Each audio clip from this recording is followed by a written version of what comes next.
Nilambur forest office തകർത്ത കേസിൽ റിമാൻഡിലായ PV Anwar MLA ഇന്ന് ജാമ്യാപേക്ഷ നൽകും. നിലമ്പൂർ CJM കോടതിയിലാണ് ജാമ്യാപേക്ഷ നൽകുക. 14 ദിവസത്തേക്ക് റിമാൻഡ് ചെയ്ത അൻവറിനെ രാത്രി 2:15 ജയിലിലേക്ക് മാറ്റിയത്. കൃത്യനിർവഹണം തടയൽ, പൊതുമുതൽ നശിപ്പിക്കൽ അടക്കമുള്ള വകുപ്പുകൾ ചുമത്തിയാണ് അൻവറിനെ അറസ്റ്റ് ചെയ്തത്.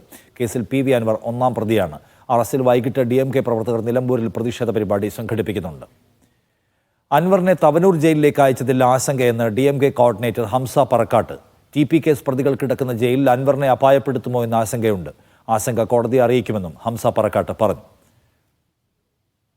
ഇന്നലെ അദ്ദേഹത്തെ രാത്രി നമ്മളെല്ലാം പ്രതീക്ഷിച്ചു, നമ്മുടെ പ്രവർത്തകരെല്ലാം മഞ്ചേരി ജയിലിന്റെ പുറത്തും കൂടിയിരുന്നു. പ്രതീക്ഷിച്ചപ്പോഴാണ് ഇവിടുന്ന് 2.5 മണിക്കൂർ യാത്ര ചെയ്യണം തവന്നൂർക്ക്. ആ തവന്നൂർ ജയിലിലേക്ക് അതിൽ ഞങ്ങൾക്ക് വളരെ നിഗൂഢത ഈ കാര്യത്തിലുണ്ട് എന്ന് ഞങ്ങൾക്ക് വളരെ ഏറെ ആശങ്കയുണ്ട്. കാരണം PP ചന്ദ്രശേഖരൻ വധവുമായി ബന്ധപ്പെട്ട പ്രതികളെ ഇപ്പോൾ അടച്ചിരിക്കുന്നത് തവന്നൂർ ജയിലിലാണ്. കാരണം കൊടിസൂനിയൊക്കെ പരോള് കിട്ടി കഴിഞ്ഞ ദിവസം പോയത് അവിടെ നിന്നാണ്. അപ്പൊ അദ്ദേഹത്തെ ഈ ഇല്ലായ്മ ചെയ്യുന്നതിന് വേണ്ടി ജയിലറയിൽ വെച്ച് ഇല്ലായ്മ ചെയ്യുന്നതിന് വേണ്ടിയുള്ള ശ്രമം നടത്തുന്നുണ്ടോ എന്ന് ഞങ്ങൾക്ക് വളരെ ആശങ്കയുണ്ട്. അത് ഞങ്ങൾ ഇന്ന് കോടതിയെ ബോധ്യപ്പെടുത്തും. തീർച്ചയായിട്ടും ജീവൻ ആശങ്കയുണ്ട്. കാരണം അദ്ദേഹത്തെ ഏതെങ്കിലും രീതിയിൽ ഇല്ലായ്മ ചെയ്യുന്നാലാണല്ലോ ഇവരുടെ ആരാണ് ഗവൺമെന്റിനെതിരെ ഇത്ര പരസ്യമായി ഗവൺമെന്റ് ചെയ്യുന്ന ഈ പിണറായി സത്തിനെതിരെ പരസ്യമായി പ്രതികരിച്ച് അദ്ദേഹം 8 വർഷക്കാലം ഈ LDFന്റെ ഭാഗമായി നിന്ന് അദ്ദേഹം പറയുന്ന വേദികളിൽ ആദ്യം പാർട്ടിക്കകത്ത് പറഞ്ഞു, നേരിട്ട് മന്ത്രിമാരോട് പറഞ്ഞു, മുഖ്യമന്ത്രിയോട് പറഞ്ഞു. നടക്കാതെ വന്നപ്പോഴാണ് അദ്ദേഹം തെരഞ്ഞെടുക്കപ്പെട്ട ജനങ്ങളോട് അദ്ദേഹത്തിനുള്ള ബാധ്യത കൊണ്ട് അദ്ദേഹം പുറത്തു പറഞ്ഞത് ഈ കാര്യങ്ങൾ. അപ്പൊ അതിന്റെ ഒരു പ്രതികാരം അദ്ദേഹത്തോട് ചെയ്യുമെന്നുള്ളതിന് തെളിവാണ് ഇന്നലെ രാത്രി ഹംസ പറക്കാട്ടിന്റെ പ്രതികരണമാണ് കണ്ടത്. ഇപ്പോൾ മലപ്പുറത്തെ PV അൻവറിന്റെ ഒതായിയിലെ വീട്ടിൽ നിന്ന് മുഹമ്മദ് അസ്ലം നമ്മോടൊപ്പം ചേരുന്നു. തിരുവനന്തപുരത്ത് നിന്ന് KR സാജു, ഒപ്പം സെയ്ഫ് സൈൻ ലാബ്ദീനും ഈ ചർച്ച നമ്മോടൊപ്പം തത്സമയം ചേരുന്നു. ആദ്യം അസ്ലം, ഇപ്പോൾ എന്തായാലും അദ്ദേഹം ജയിലിലായി കഴിഞ്ഞിരിക്കുകയാണ്. ആ ജയിലിലായ സാഹചര്യത്തെ എങ്ങനെ നേരിടാനാണ് DMK തീരുമാനിച്ചിട്ടുള്ളത്? അവരുടെ തുടർ പരിപാടികൾ എന്തൊക്കെയാണ്? ജാമ്യാപേക്ഷ ഇന്നിപ്പോൾ അവർ മൂവ് ചെയ്യുന്നുണ്ട്. അതിനൊപ്പം രാഷ്ട്രീയമായി എന്തൊക്കെ സംഗതികൾ ചെയ്യാനാണ് DMK ഇപ്പോൾ ആലോചിക്കുന്നത്?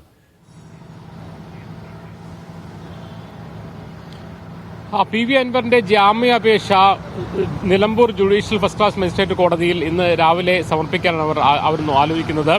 2 കാര്യങ്ങൾ പറഞ്ഞുകൊണ്ട് ജാമ്യം ലഭിക്കണമെന്ന് അവർ വാദിക്കും. ഒന്ന്, ഇത് ജനകീയമായ ഒരു പ്രതിഷേധമായിരുന്നു, അതിന്റെ ഭാഗത്തുണ്ടായ പ്രശ്നങ്ങളാണ് എന്ന് ഒന്ന് പറയും. 2, ഈ കേസിനെ ആധാരമാക്കി അക്രമ സംഭവങ്ങൾ നടത്തുന്ന സമയത്ത് PV അൻവർ ആ ഭാഗത്ത് ഉണ്ടായിരുന്നില്ല. ഈ 2 കാര്യങ്ങൾ പറഞ്ഞുകൊണ്ട് ജാമ്യം നേടാനായിരിക്കും ശ്രമിക്കുക. അതേസമയം ശക്തമായ വകുപ്പുകൾ ചുമത്തിയ സാഹചര്യത്തിൽ ജാമ്യം നൽകരുതെന്നുള്ള നിലപാട് പ്രോസിക്യൂഷൻ സ്വീകരിക്കും. മാത്രമല്ല, PV അൻവറിനെതിരെ നേരത്തെ ചില കേസുകളുണ്ട്. പോലീസിന്റെ രഹസ്യ വിവരങ്ങൾ ചോർത്തി ഉൾപ്പെടെയുള്ള വളരെ ഗുരുതരമായ പല കേസുകളുണ്ട്. അതൊക്കെ മുൻവെച്ചുകൊണ്ട്, അല്ലെങ്കിൽ അതൊക്കെ ചൂണ്ടിക്കാണിച്ചുകൊണ്ട് ജാമ്യാപേക്ഷ എതിർക്കാനായിരിക്കും പ്രോസിക്യൂഷൻ ശ്രമിക്കുക. എന്തായാലും അത് കോടതിയിലാണ് ഇക്കാര്യത്തിൽ തീരുമാനം എടുക്കേണ്ടെന്ന കാര്യത്തിൽ സംശയമില്ല.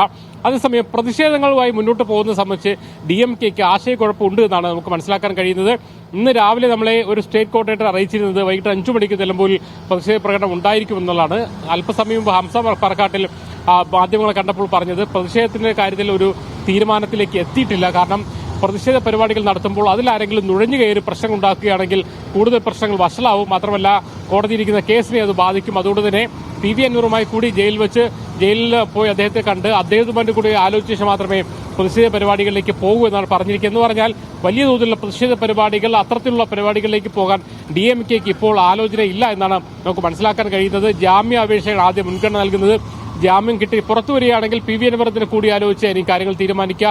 അല്ലെങ്കിൽ ഇക്കാര്യത്തിൽ സ്വാഭാവികമായിട്ടൊരു ആശയക്കുഴപ്പം, ഒരു സംഘടന നിലയിൽ അവർക്കൊണ്ട് എങ്ങനെ പോകണമെന്ന കാര്യത്തിൽ. അതേസമയം UDFന്റെ ഭാഗത്തുനിന്നുള്ള പിന്തുണ ലഭിക്കുന്നതിൽ അവർ സന്തുഷ്ടരാണ്. അതുകൊണ്ട് തന്നെ UDFന്റെ കൂടി പിന്തുണ ലഭിച്ചാൽ കുറച്ചുകൂടിയുള്ള പരിപാടികളിലേക്ക് പോകാം എന്നവർ കരുതുന്നു. എന്തായാലും അവരുടേതായ പരിപാടികൾ പെട്ടെന്ന് നടത്താനുള്ള സാധ്യത കുറവാണ്.